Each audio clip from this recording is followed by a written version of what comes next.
Alright, so of air mass and multi-cell and the supercell storms, which one of those are severe storms typically? Air mass thunderstorms typically are not severe. They usually just are accompanied by a brief period of heavy rain, maybe some lightning, or certainly some lightning. That would make them, if they didn't have lightning, that wouldn't be a thunderstorm. But some lightning, maybe at worst case some very small hail, but typically not severe at all. Maybe a gust of wind as that downdraft hits the ground. Multi-cell can start to get severe. On the low scale, when the shear isn't that great, borderline severe. If the shear starts to increase a little bit more, then you can certainly get very severe winds, and then marginally severe hail. I'm talking about getting closer to an inch in some of the more robust multi-cell systems. Supercells are the granddaddy of severe storms. You can get all modes of severe weather from them, including flash flooding, but certainly lightning, hail. The biggest hailstones, over 3 inches. I think the biggest one, if I remember right, is over 6 inches, is from a supercell. And then obviously you can get high winds and tornadoes from supercells as well.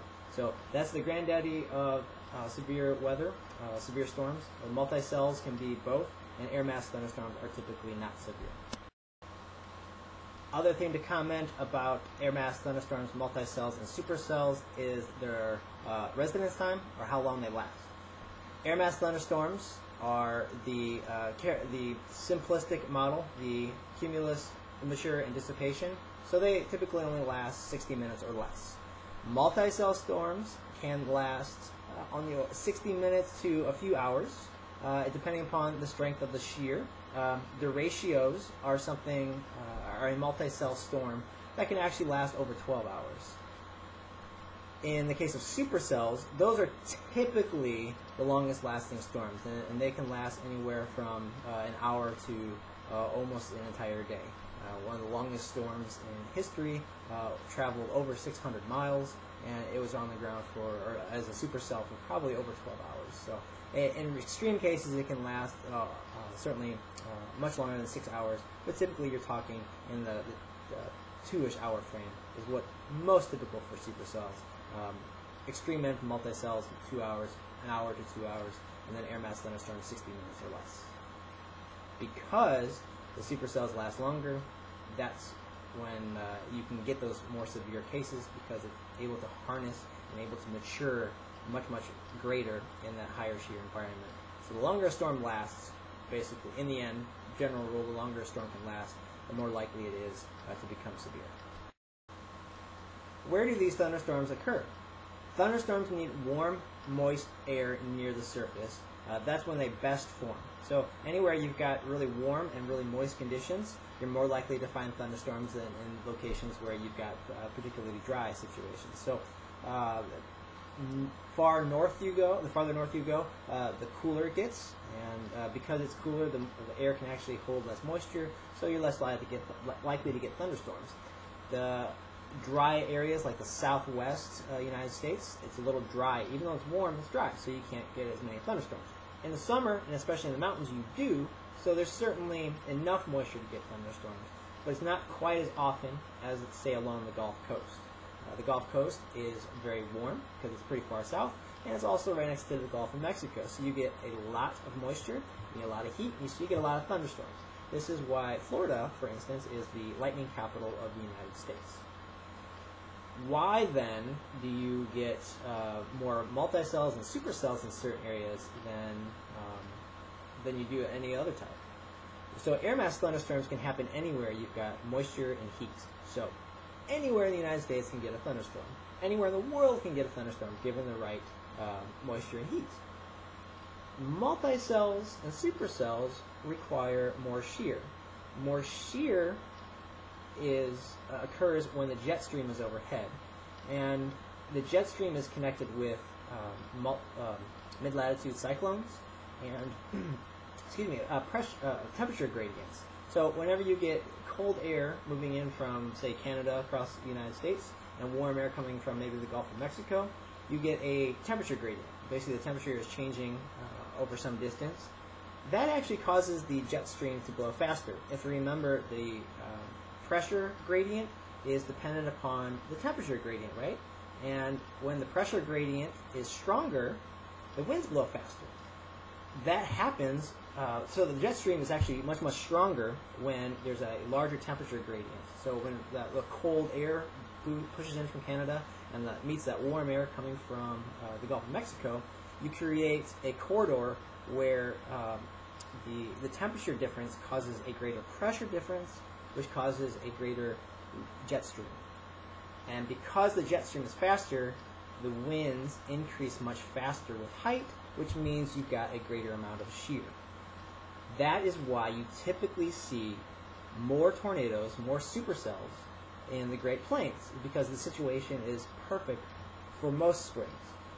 Multicells can occur in a few more areas because the shear necessary for multicells isn't quite as restrictive as supercells. So multicells occur in a lot wider area of the United States. You can get derechos, you can get mesoscale convective systems, and you can get multi-scale convective complexes across the northern plains. Those are actually responsible for much of the rainfall in the Corn Belt.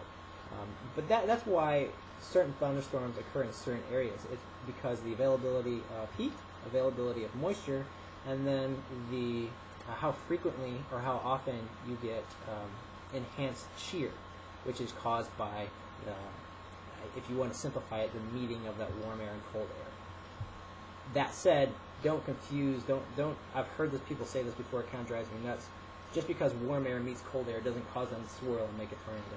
And that does not happen. It's a much more complicated process than that. So keep those ideas separate.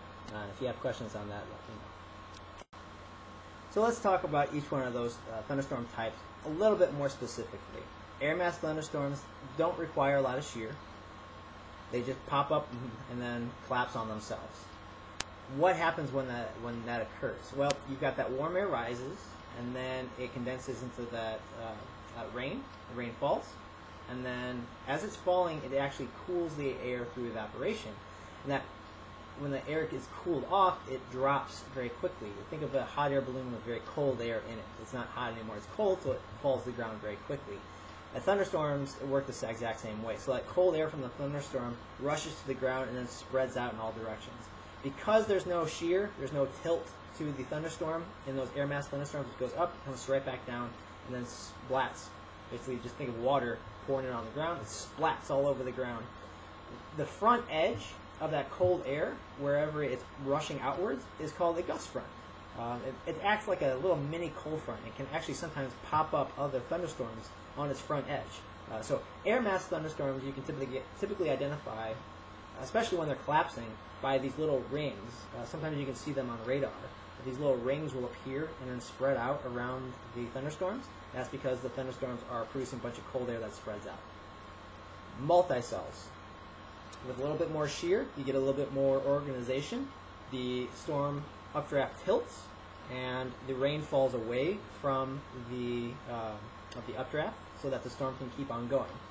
In the cases of multicells, you normally get complexes or big blobs, but the blobs are organized. So they usually have like a line of, if you've seen, take a look at radar. I'll show some radar examples in the class. There's like a line of red moving in one direction. And sometimes you'll see a gust front on the leading edge of that. It's like a little mini cold front that bulldozes that warm air up and over and makes that big line of storms instead. Or what are called mesoscale convective complexes are another blob. Basically, they act like their own little low-pressure system, their own little mid-latitude cyclone, micro environment, so to speak, and those move along on their own. So basically, it's just a bigger thunderstorm, just a bit more organized than in the single cell or the air mass thunderstorm. Up the shear just a little bit more, you get supercells, and the supercells. The gust fronts on supercells are usually typically hard to find because the thunderstorm is so well organized. It has an updraft well separated from the rain a lot of times, except when that rotation in the storm wraps in, grabs some of that rain and wraps it around the updraft. So the updraft's going up, and then because it's curling, it's grabbing some of that rain from the rain portion and then curling it around as it goes up. And that causes that radar to pick up a hook echo that little wraparound ring. That's a clear sign that you have rotation in the storm.